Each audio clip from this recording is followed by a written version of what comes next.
الحمد لله رب العالمين والعاقبة للمتقين والصلاة والسلام على سيدنا محمد وآله وصحبه أجمعين. فقد قال الله تعالى في القرآن العظيم: إذ يتلقى المتلقيان عن اليمين وعن الشمال قعيد. فقد قال رسول الله صلى الله عليه وسلم: அம்சிக் அலைக லிசானக். அளவற்ற அருளாளனும் நிகரற்ற அன்புடையுமாகிய அல்லாஹ்வின் திருநாமம் கொண்டு ஆரம்பிக்கிறேன். வான் வையம் புகழ் அனைத்தும் ஏக வல்லோனாகிய வல்லோன் அல்லாஹு தஆலா ஒருவன் மீது மட்டுமே என்றென்று உரித்தாகட்டுமா. நபிகள் பெருமானார் ஸல்லல்லாஹு அலைஹி வஸல்லம் அன்னார் மீதும் அன்னாரின் வழிவந்த நல்லவர்கள் அனைவர்கள் மீதும் குறிப்பாக நம் அனைவர்கள் மீதும் அல்லாஹுடைய அன்பும் அருளும் என்றென்றும் குன்றாமல் குறையாமல் நிலவட்டுமாக. ஆமீன். அஸ்ஸலாமு அலைக்கும் வரஹ்மத்துல்லாஹி வபரகாத்துஹு. அல்ஹம்துலில்லாஹ். இன்றோடு நம்முடைய ஹாஃபில் அவர்கள் சரியாக 26 ஜுஸுவை முடித்து தந்திருக்கிறார்கள். இன்று ஓதப்பட்ட திருமறை வசனங்கள், ஒரு தாய் குழந்தையை பெற்றெடுப்பதற்கு எவ்வளவு சிரமப்படுகிறாள், அதனால் அந்த தாய்க்கு ஒரு மனிதன் எவ்வளவு நன்றியோடு நடந்து கொள்ள வேண்டும் என்பதை பற்றி ஒரு வசனம் பேசி, அல்லாஹ்விற்காக, அல்லாஹ்வின் மார்க்கத்திற்காக, அல்லாஹ் விரும்பும் செயல்களுக்காக யாரெல்லாம் உதவி செய்வார்களோ அல்லாஹ் தஆலா அவர்களுக்கு நிச்சயமாக உதவுவான் என்று ஒரு வசனம் பேசிய இன்றைய நம்முடைய சிந்தனைக்கு ஒரு அழகான வசனம். இது யத்தலக்கல் முத்தலக்கியானி அனில் யமீனி வான் ஷிமாலி கஈத். அதாவது வலப்புறமும் இடப்புறமும் அமர்ந்திருப்பவர்கள் அமர்ந்து பதிவு செய்ய வேண்டியதை பதிவு செய்யாமல் இருப்பதில்லை. அதனால் நீங்கள் அவர்கள் பதிவிலிருந்து எப்படி தப்ப முடியும் என்று அல்லாஹு தஆலா ஒரு மனிதன் பிறந்ததிலிருந்து இறப்பு வரை அவருடைய வாழ்க்கையை ரெக்கார்டிங் பண்ணப்படுகிறது. அதுவும் 2 மலக்குமார்கள் அவர்களுடைய நல்லது கெட்டது இரண்டையும் சரிசமமாக எதையும் விட்டு விடாமல் அவர்கள் செய்த அனைத்தையும் பேசியது, நடந்து கொண்டது, இதுபோல செயல்பாடுகள் அனைத்தையும் அல்லாஹு தஆலா அதாவது வலது இடது என்ற 2 மலக்குகளை வைத்து பதிவு செய்கிறான்.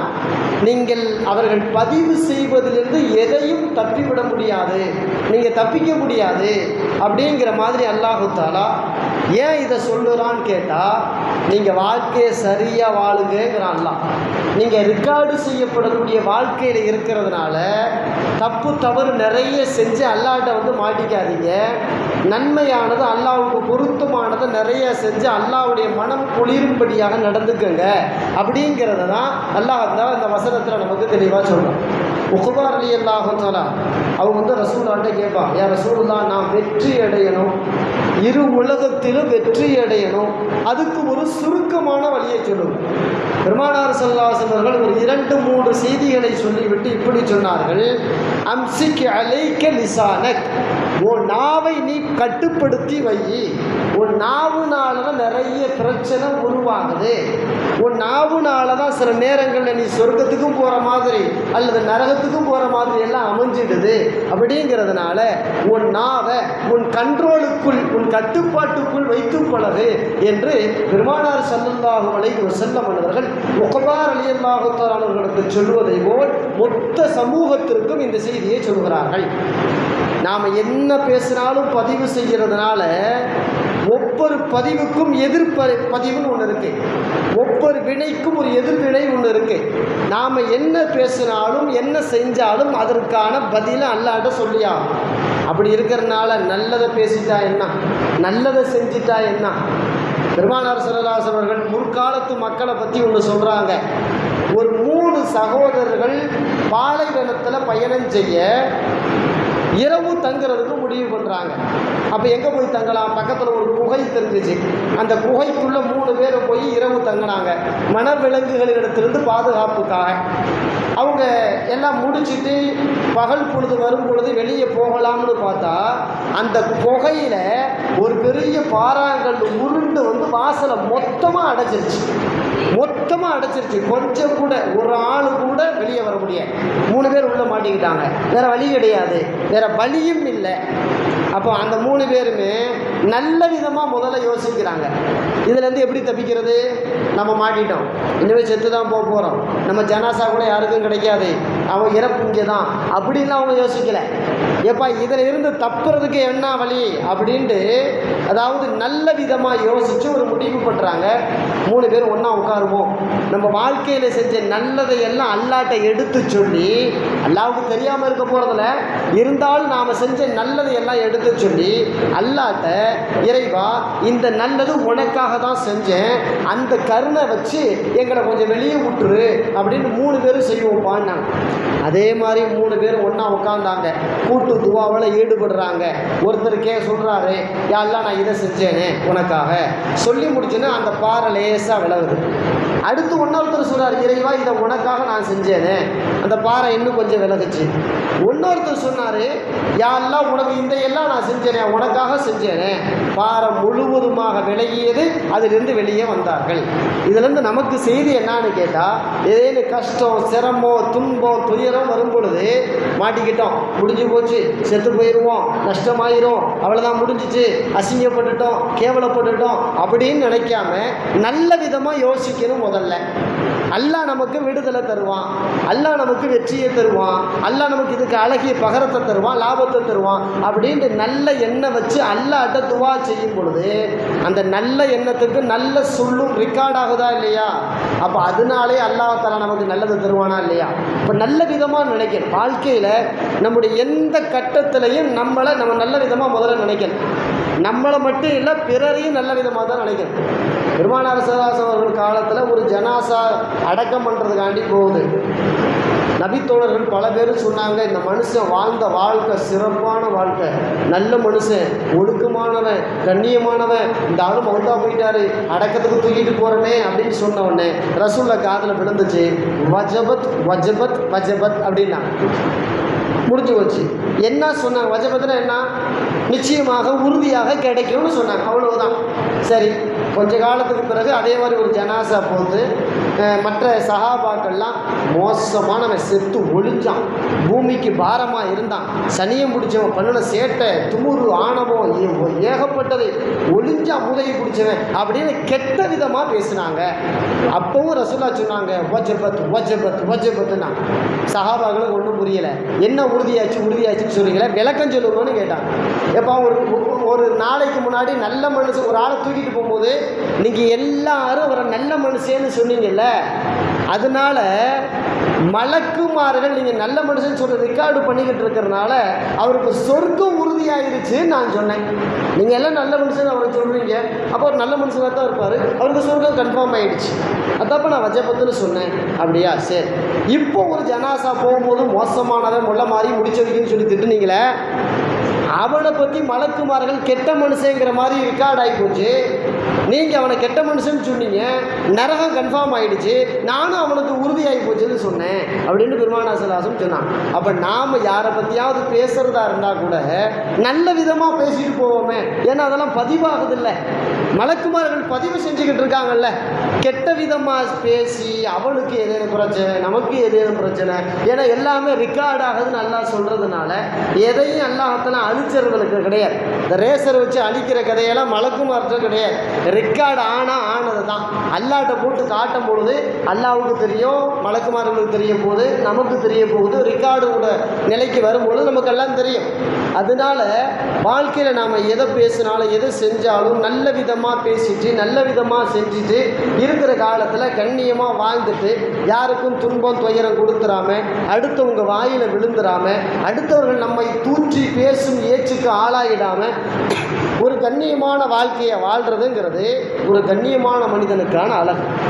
ஃபிரௌன் இருக்கானே, அவன் முடிவை அவன் தான் தேடினான், அல்லாஹ்லாம் முடிவு செய்யலை. ஒவ்வொரு ஆளுக்கு ஒரு மௌத்துன்னு அல்லாஹ் முடிவு பண்ணுறான் பார்த்தீங்களா? ஃபிரௌனுடைய முடிவை ரப்பு அவன் கையிலேயே கொடுத்தான். அவன் என்ன பண்ணான், அதாவது அரசவையில் இருக்கிறான், வெளியே இருந்து ஒரு வெளியூர்கார் மாதிரி ஒருத்தர் போனார், போயிட்டு சொன்னார், மன்னரே நான் உங்கள்கிட்ட ஒரு தீர்ப்பு கேட்கலான்னு வந்திருக்கேன். என்ன சொல்லு? இல்லை, ஒரு பெரிய எஜமான் தன்னுடைய அடிமைக்கு எல்லாத்தையும் கொடுத்தான்.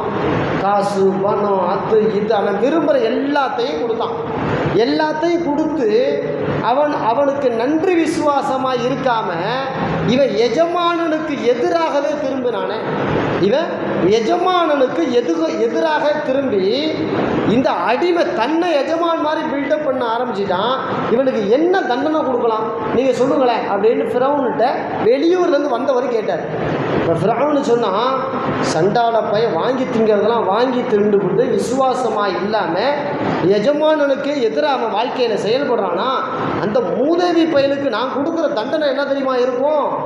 அவன் வாயில் தண்ணி அள்ளி ஊற்றி கடலில் முக்கிய அவனை சாவடிச்சு கொடுவேன் அப்படின்னு சொல்லிட்டான். முடிஞ்சு போச்சு, அவ்வளோதான்.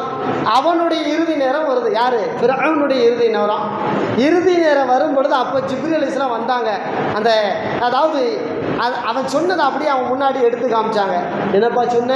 நீ தானே ஜட்ஜ்மெண்ட் கொடுத்த. ஒரு எஜமானனுக்கு அடிமையாக இருந்தவன் எல்லாத்தையும் அனுபவிச்சுட்டு எஜமானுக்கு ஆப்போசிட்டாக இருந்தால் அவனை தண்ணீரை முக்கி கொள்ளணும் நீ தானே சொன்ன. நீ யாரு?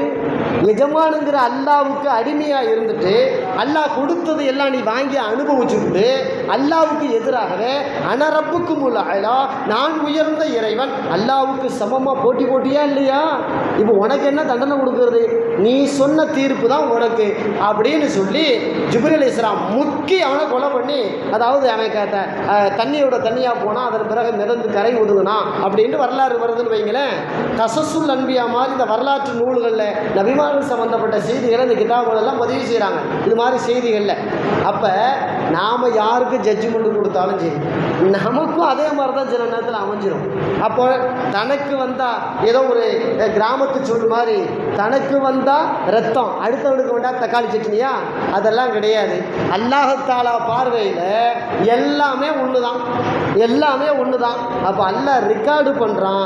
அதையெல்லாம் நாம் மனசுக்குள்ளே வாங்கிக்கிட்டு தான் கண்ணியமாக பேசணும், கண்ணியமாக நடந்துக்கணும். இந்த விஷயத்தில் இது ஏழை பணக்காரன், மார்க்க அறிஞர், ஆலிமு, பொது மனுஷன், நபிமார்கள், சாதாரண ஆள் அப்படின்னா எல்லாம் பார்க்கறது இல்லைங்க.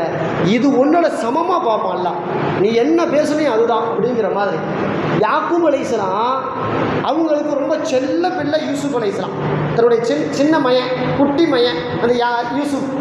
பெரிய பிள்ளைங்களாம் வந்து கேட்டாங்க, பாப்பா நாங்கள் டூருக்கு போகலான்னு இருக்கோம், சுற்றுலா போகலான்னு இருக்கோம், நாங்கள் எல்லாரும் போகிறோம், உங்கள் செல்ல பையனை யூசுஃபையும் கூட்டிகிட்டு போகட்டுமா அப்படின்னு கேட்டாங்க.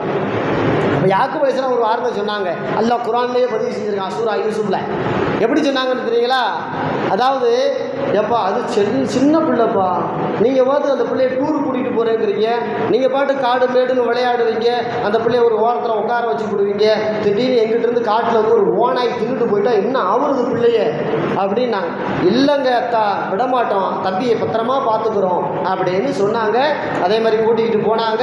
கூட்டிக்கிட்டு போய் எல்லாம் முடிச்சு விட்டு எப்படி சொன்னாங்க, அத்தா நீங்கள் பயந்த மாதிரியே யூசுஃபை ஓனா தின்னு பிடிச்சிட்டாங்க. ஓனா தின்னு பிடிச்சி இந்த பாருங்க சட்டை, யூசுஃபு போட்ட சட்டை ரத்தம் இருக்குது அப்படின்னு சொல்லி யாக்கூப் அலைஹிஸ்ஸலாத்தை ஏமாத்துனாங்க. இதன் கீழால் என்ன எழுதுறாங்கன்னா, யாக்கூப் அலைஹிஸ்ஸலாம் நபி தான், ஆனால் தன் மகனை சுற்றுலாவுக்கு அனுப்பும்போது என்ன சொல்லியிருக்கலாம், நல்லபடியாக போயிட்டு வாங்கப்பா, அல்லாஹ் அந்த பிள்ளைக்கு பாதுகாப்பாக இருப்பான், நல்லபடியாக என் பிள்ளை வீட்டுக்கு திரும்பி வந்துடுவான் அப்படின்னு சொல்லாமல், எப்போ ஓனாய் தின்னுற போதுப்பா பிள்ளைய பார்த்துக்கப்பான்னு சொன்னாங்கல்ல, அல்லாஹ் அங்கே தான் போட்டான். ஓனாய் தின்னு போச்சுன்னு ஒரு இறை தூதர் சொல்லுறீங்களா? ஓ சரி அப்படின்ட்டு ஓனாயே தின்னு பிடிச்சின்னு பொய் சொல்ல வச்சான். கிட்டத்தட்ட ஒரு 15 வருஷம் அந்த செல்ல பிள்ளையை பிரிஞ்சிருந்தாங்களே யாக்கூப் அலைஹிஸ்ஸலாம். அப்போ வார்த்தை இருக்குல்ல, இந்த சொல்லு, அதான் ரசூலா சொன்னாங்க, நாக்கை சரியாக வச்சுக்கேன்னாங்க, நாக்கை கரெக்டாக பயன்படுத்துனாங்க. அப்போ அந்த நாவில் சின்ன தடுமாற்றம் வந்தாலும் அல்லாஹ் பிடிச்சிக்குவான். காரணம் அல்லாஹ் பதிவு செஞ்சுருக்கானே, ஒவ்வொன்றையும் பதிவு செய்கிறானே. அப்போ நம்ம பேசுனா நல்லதை தான் பேசணும், தவறான விஷயங்கள் எல்லாம் பேசிடக்கூடாதுங்கிறதுல நாம் உறுதியாக இருக்கணும். செஞ்சால் நல்லதை தான் செய்வேங்கிறதுல உறுதியாக இருக்கணும். காரணம் நம் வாழ்க்கை ரெக்கார்டிங்கோடு சம்பந்தப்பட்டது. நாளைக்கு ரெக்கார்டு போட்டு காட்டும் போது மாட்டிக்குவோம். அதனால தான் அல்லாஹ் தஆலா இந்த மாதிரி நிறைய கருத்துள்ள வசனத்தை குர்ஆனில் நிறைய இடத்துல சொல்கிறான்.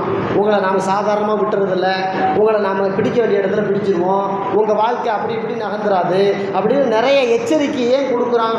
மலக்குமார்கள் பதிவு செய்கிறாங்க, உங்களை நாம் சும்மா விட்டுற மாட்டோம், உங்களை நாம் கண்காணிச்சுக்கிட்டு இருக்கோம் அப்படின்னு ஏன் அல்லாஹ் சொல்கிறான்? நாம் கண்ணியமாக நடந்துக்கணுங்கிறனால தான். அதனால் அல்லாஹ் எதிர்பார்க்கின்ற கண்ணியமான வாழ்க்கையை வாழ அல்லாஹ் தஆலா நமக்கு அருள் புரிவானாக. வாஹிரு தஅவானா அல்ஹம்துலில்லாஹி ரப்பில் ஆலமீன். அஸ்ஸலாமு அலைக்கும் வரஹ்மத்துல்லாஹி வபரகாத்துஹு.